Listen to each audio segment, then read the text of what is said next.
Pourquoi la Grande-Bretagne a-t-elle soudain reconnu, pour la première fois, la mort d'un soldat à Odessa? Alors que les véritables pertes restent dissimulées. Officiellement, Londres ne pleure qu'un seul caporal britannique tombé en Ukraine. Mais selon plusieurs sources, ce ne serait en pas moins de 30 officiers qui auraient péri lors de la frappe d'Odessa, une révélation qui bouleverse la donne. Pourquoi n'en dévoiler qu'un et cacher les 29 autres? La réponse n'a rien d'héroïque ni de moral. Elle se trouve dans une mécanique économique implacable, qui transforme aujourd'hui la guerre en Ukraine en gigantesque machine à profit pour la City de Londres. Depuis des siècles, Londres domine le marché mondial de l'assurance maritime. À chaque attaque de navire ou explosion en mer Noire, les primes d'assurance s'envolent. Rien que ce mois-ci, elles ont triplé, alimentant une frénésie sans précédent.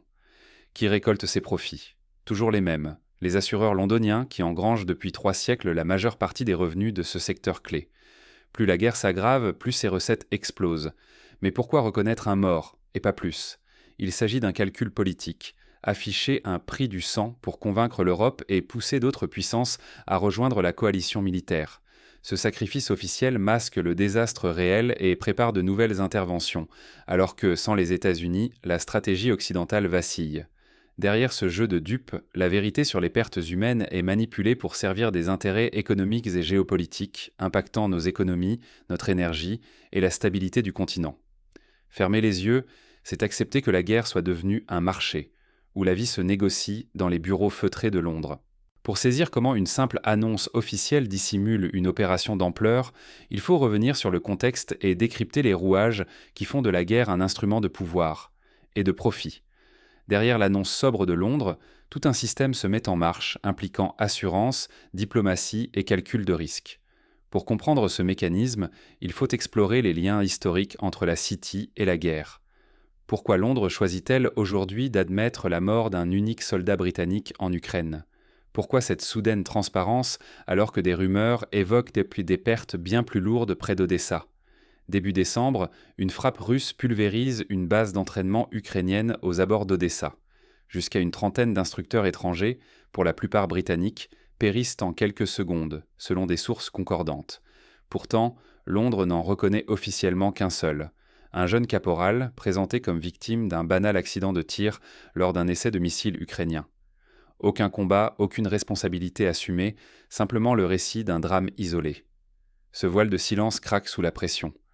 Trop de familles endeuillées reçoivent des avis officiels. Trop de questions émergent au Parlement. Acculé, le ministère britannique de la Défense publie un communiqué discret.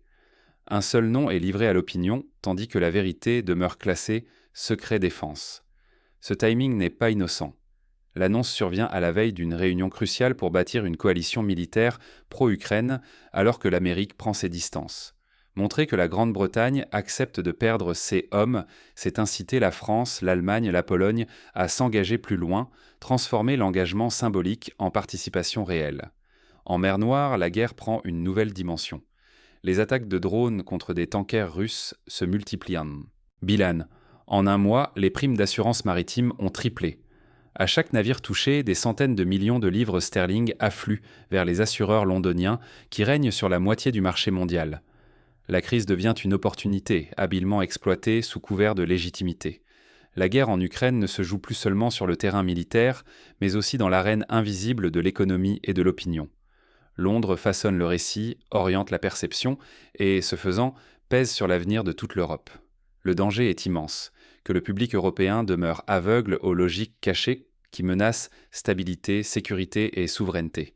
Mais pourquoi ce demi-aveu maintenant ? Que gagne la Grande-Bretagne à exposer une défaite, alors même que sa stratégie repose sur l'opacité et le bluff? Face à ces interrogations, une nouvelle pièce du puzzle apparaît. La pression monte non seulement à Londres, mais aussi à Paris et Berlin. Le récit officiel vacille, révélant la fragilité d'une alliance européenne sans véritable pilote. Et si la guerre, loin d'un simple affrontement, devenait une source de profits colossaux pour certains? Derrière les discours officiels et la tragédie humaine, l'Ukraine sert aujourd'hui de terrain de jeu à une stratégie économique et géopolitique sans précédent. Prenons les attaques récentes contre des navires en mer Noire. Plusieurs sources affirment que ces opérations n'auraient jamais pu être menées sans l'appui du renseignement britannique, utilisant leur technologie pour cibler les bateaux en temps réel. Derrière l'aide affichée à l'Ukraine, Londres orchestre une manœuvre bien plus subtile. Conséquence immédiate. En quelques semaines, les primes d'assurance maritime ont triplé pour naviguer dans cette zone clé. Chaque attaque ne sème pas que la peur, elle rapporte des centaines de millions d'euros aux assureurs londoniens qui contrôlent plus de la moitié du marché mondial. Pour la City, la guerre se transforme littéralement en pluie d'or, mais ce mécanisme a besoin d'un vernis de légitimité. C'est là qu'intervient la communication stratégique. Londres reconnaît la mort d'un seul soldat britannique en Ukraine, tout en passant sous silence 29 autres victimes. Le bilan officiel paraît maîtrisé, mais la réalité est bien plus lourde. Cet aveu soigneusement calibré ouvre la voie à une implication européenne plus large. La France, l'Allemagne, la Pologne, tous invités à envoyer des troupes sous la bannière d'une soi-disant coalition de acteurs. Objectif, ancrer l'Europe sur le terrain et rendre tout retrait américain presque impossible sans provoquer une crise politique majeure à Washington. Plus il y a de pays impliqués, plus le piège se referme. Derrière ce simulacre de courage, la stratégie de Londres est un bluff géant. Il s'agit d'entraîner les Alliés dans l'engrenage tout en masquant les vraies conséquences humaines et politiques. Chaque mort sert à justifier de nouveaux déploiements et à gonfler les profits de la finance, sans aucun contrôle démocratique. Le risque est immense. En laissant ses intérêts privés et politiques dicter l'avenir de l'Europe, on transforme chaque drame humain en opportunité financière, loin de toute responsabilité citoyenne. La frontière entre stratégie et désastre n'a jamais semblé si fragile. Mais la réalité dépasse de loin ce que montrent les chiffres officiels. Derrière le rideau, une Russie déterminée prépare déjà sa riposte et l'illusion occidentale vacille.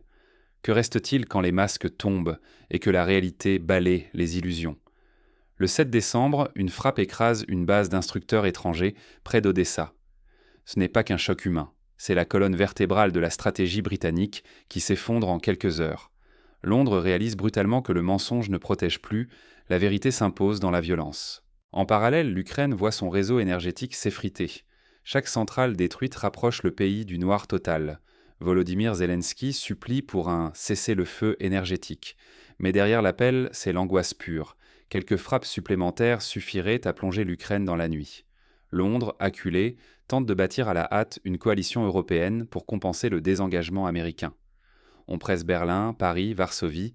Il faut sauver les apparences, afficher une unité fragile. Mais la peur s'installe dans les capitales. Personne ne veut payer le prix fort alors que l'opinion publique vacille et que les économies s'essoufflent. À Washington, un projet de loi secoue le Congrès. Retirer les États-Unis de l'OTAN. Pour l'Europe, c'est un séisme sans précédent. Sans le bouclier américain, le vieux continent se découvre vulnérable face à une Russie désormais décomplexée. Côté russe, Sergueï Lavrov n'avertit plus. Il frappe. La destruction de la base à Odessa est un message limpide. Moscou impose sa loi sans détour. Désormais, l'Europe doit affronter un risque qu'elle croyait écarté. Si la Russie vise d'autres bases, qui assumera le choc ? La solidarité tiendra-t-elle face à la guerre réelle ? Le piège se referme. L'Europe glisse vers un conflit incontrôlable, sans ressources ni soutien populaire. Londres orchestre la crise, engrangeant des profits via l'assurance maritime, quitte à exposer tout un continent à des représailles inédites. Jamais la frontière entre calcul cynique et désastre politique n'a été si fine. L'Europe avance lucide au bord du gouffre. Pour comprendre comment cette bascule s'est jouée, il faut revenir à la genèse du bluff britannique et à la dissimulation des pertes. Tout commence bien avant la frappe d'Odessa, dans l'ombre des opérations secrètes. Ce qui se joue aujourd'hui dépasse largement le sort de l'Ukraine. Nous sommes tous concernés. Chacun peut et doit refuser le cynisme ambiant et la désinformation organisée.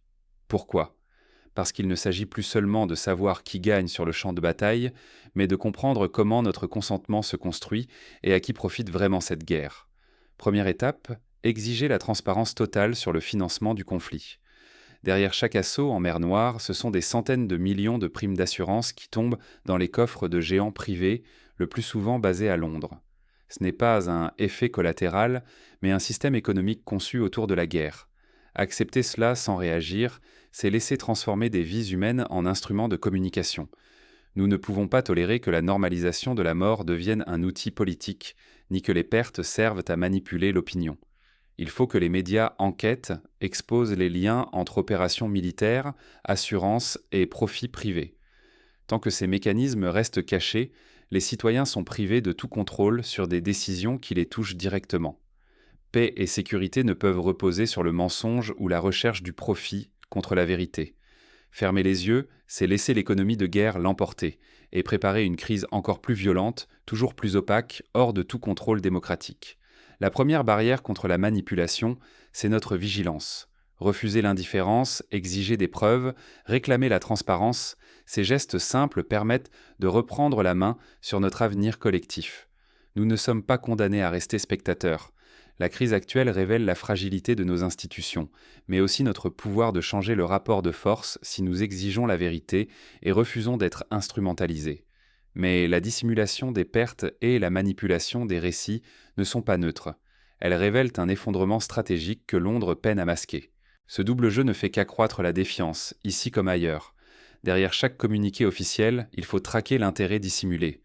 Londres n'a pas simplement rendu hommage à un soldat tombé. En avouant la perte d'un seul officier, le Royaume-Uni orchestre un récit. Il façonne la perception du public et des alliés, tout en masquant l'ampleur réelle de ses pertes et la faillite de sa stratégie.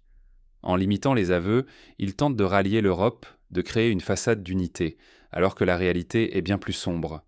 Croire ces récits, c'est devenir complice d'un cynisme où la vie humaine devient une monnaie d'échange.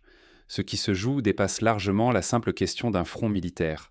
Il s'agit de la stabilité européenne, de l'économie mondiale et de la crédibilité des dirigeants qui préfèrent orchestrer la crise plutôt que d'admettre l'impasse. La guerre en Ukraine expose une vérité glaçante. La frontière entre calcul stratégique et désastre politique n'a jamais été aussi ténue. Contrôler l'information, c'est contrôler le récit. Et derrière chaque annonce, d'immenses intérêts financiers œuvrent dans l'ombre. Les profits de l'assurance maritime, les alliances construites sur des pertes minimisées, tout cela nous éloigne de la réalité et fragilise notre avenir collectif. Refuser le rôle de spectateur passif, c'est reprendre la main sur notre destin. L'histoire ne s'écrit pas seulement dans les salles de presse, mais dans notre vigilance et notre exigence de vérité. Ne laissons pas les stratèges fixer seuls le prix à payer. S'informer, questionner, refuser la complaisance, c'est le premier pas pour empêcher que notre avenir ne soit sacrifié dans l'ombre. Rester en alerte, chaque annonce dissimule de nouveaux enjeux. La suite pourrait dévoiler d'autres vérités dérangeantes.